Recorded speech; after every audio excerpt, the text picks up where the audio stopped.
Hi viewers, welcome to kitchen of ಮನ. ಇವತ್ತು ನಮ್ಮ ಕಿಚನಲ್ಲಿ ಮರಕೆಸುವಿನ ಪತ್ರೊಡೆ ಹೇಗೆ ಮಾಡೋದು ಅಂತ ತೋರಿಸ್ತಾ ಇದ್ದೀನಿ. ಈ ಮರಕೆಸುವಿನಿಂದ ಮಾಡೋ ಪತ್ರೊಡೆ ತುಂಬ ರುಚಿಯಾಗಿರುತ್ತೆ, ಆರೋಗ್ಯ ಕೂಡ ತುಂಬ ಒಳ್ಳೆಯದು. ಈ ಮಳೆಗಾಲದಲ್ಲಿ ಒಂದು ಸರಿಯಾದರೂ ಈ ಮರಕೆಸುವಿನ ಪತ್ರೊಡೆ ತಿನ್ನಲೇಬೇಕು. ಮರಕೆಸು ಸಿಕ್ಕಿಲ್ಲ ಅಂದರೆ ಮಾಮೂಲಿ ಕೆಸುವಿನಲ್ಲಿ ಕೂಡ ಈ ಪತ್ರೊಡೆ ಮಾಡ್ಕೊಳ್ಬೋದು. ಅದಕ್ಕೋಸ್ಕರ ಈ ಮರಕೆಸು ತೊಗೊಂಡಿದ್ದೀನಿ. ಈ ಮರಕೆಸು ಅಂದರೆ ಇದು ಮರದಲ್ಲಿ ಬೆಳೆಯುವಂಥದ್ದು, ಸ್ವಲ್ಪ ದಪ್ಪವಾಗಿರುತ್ತೆ ಮಾಮೂಲಿ ಕೆಸುಗಿಂತ. ಹಿಂದೆ ಕಡೆ ಈ ಥರ ಸ್ವಲ್ಪ ರೆಡಿಶ್ ಇರುತ್ತೆ, ಮರದಲ್ಲಿ ಬೆಳೆಯುವಂಥದ್ದು ಇದು. ಇದನ್ನೆಲ್ಲ ತೊಳೆದು ರೆಡಿ ಮಾಡ್ಕೊಳ್ತೀನಿ. ಸ್ವಲ್ಪ ಈ ಥರ ದೊಡ್ಡ ಎಲೆಗಳಲ್ಲಿ ಪತ್ರೊಡೆ ಮಾಡಿಕೊಂಡ್ರೆ ಸಣ್ಣ ಸಣ್ಣ ಎಲೆಗಳಲ್ಲಿ ಪಲ್ಯ ಕೂಡ ಮಾಡ್ಕೊಳ್ಬೋದು. ಮರಕೆಸುವಿನ ಎಲೆನೆಲ್ಲ ಚೆನ್ನಾಗಿ ತೊಳೆದು ಈ ಥರ ತೊಟ್ಟೆ ತೆಗೆದಿಟ್ಟಿದ್ದೀನಿ.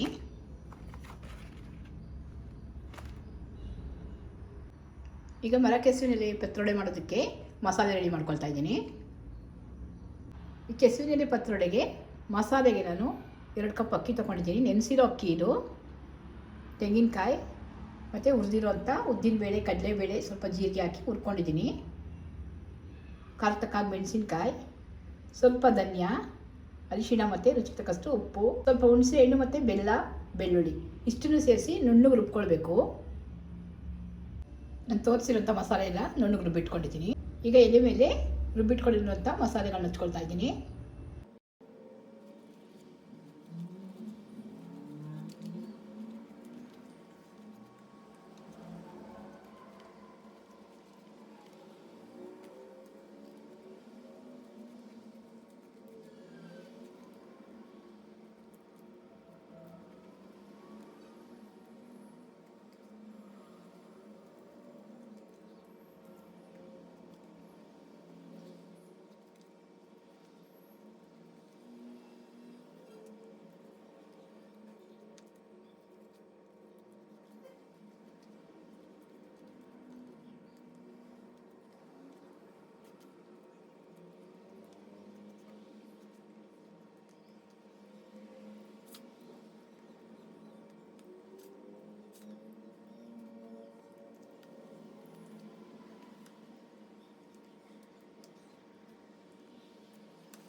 ಈಗ ಒಂದು ಪಾತ್ರೆಯಲ್ಲಿ ನೀರು ಕುದೀತಾ ಇದೆ.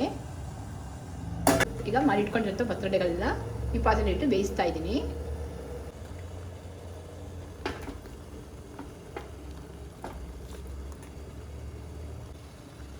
ಇನ್ನೊಂದು ಪಾತ್ರೆ ಕೂಡ ಇಡ್ತಾ ಇದ್ದೀನಿ. ನಾನು ರೆಡಿ ಮಾಡಿರೋಂಥ ಪತ್ರೊಡೆಗಳನ್ನ 2 ಪಾತ್ರೆಯಲ್ಲಿ ಇಟ್ಟು ಬೇಯಿಸ್ಕೊಳ್ತಾ ಇದ್ದೀನಿ. ಮುಚ್ಚಿಟ್ಟು ಮೀಡಿಯಮ್ ಉರಿ 40 ನಿಮಿಷದ ಕಾಲ ಬೇಯಿಸ್ಕೊಳ್ಬೇಕು. ಉಳಿದಿರೋ ಎಲೆಗಳನ್ನೆಲ್ಲ ಈ ಥರ ಸಣ್ಣದಾಗಿ ಹೆಚ್ಚಿಟ್ಕೊಂಡು ಸ್ವಲ್ಪ ಗಟ್ಟಿ ಮಸಾಲೆ ಮಾಡಿಕೊಂಡು ಅದಕ್ಕೆ ಮಿಕ್ಸ್ ಮಾಡಿ ಇದನ್ನು ಕೂಡ ಆಮೇಲೆ ಬೇಯಿಸ್ಕೊಳ್ಬೋದು.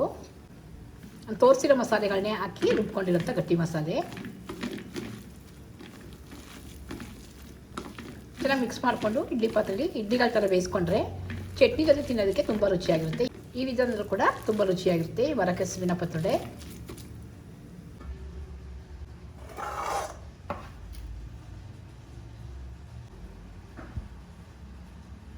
ಎರಡು ಪಾತ್ರೆಗಳು ಪತ್ರೊಡೆಗಳು ಚೆನ್ನಾಗಿ ಬೆಂದಿವೆ. 40 ರಿಂದ 45 ನಿಮಿಷದ ಕಾಲ. ಸ್ವಲ್ಪ ತಣ್ಣಗಾದ್ಮೇಲೆ ಕಟ್ ಮಾಡ್ಕೊಳ್ಬೋದು.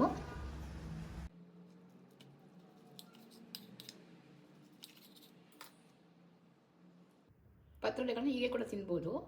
ಇನ್ನೂ ಸ್ವಲ್ಪ ಟೇಸ್ಟ್ ಚೆನ್ನಾಗಿ ಬೇಕು ಅಂದರೆ ದೋಸೆ ತವದಲ್ಲಿಟ್ಟು ಸ್ವಲ್ಪ ಎಣ್ಣೆ ಹಾಕಿ ಫ್ರೈ ಮಾಡ್ಕೊಂಡು ಕೂಡ ತಿನ್ಬೋದು. ಆರೋಗ್ಯಕ್ಕೆ ತುಂಬಾ ಒಳ್ಳೆಯದು ಹೀಗೆ ತಿಂದರೆ.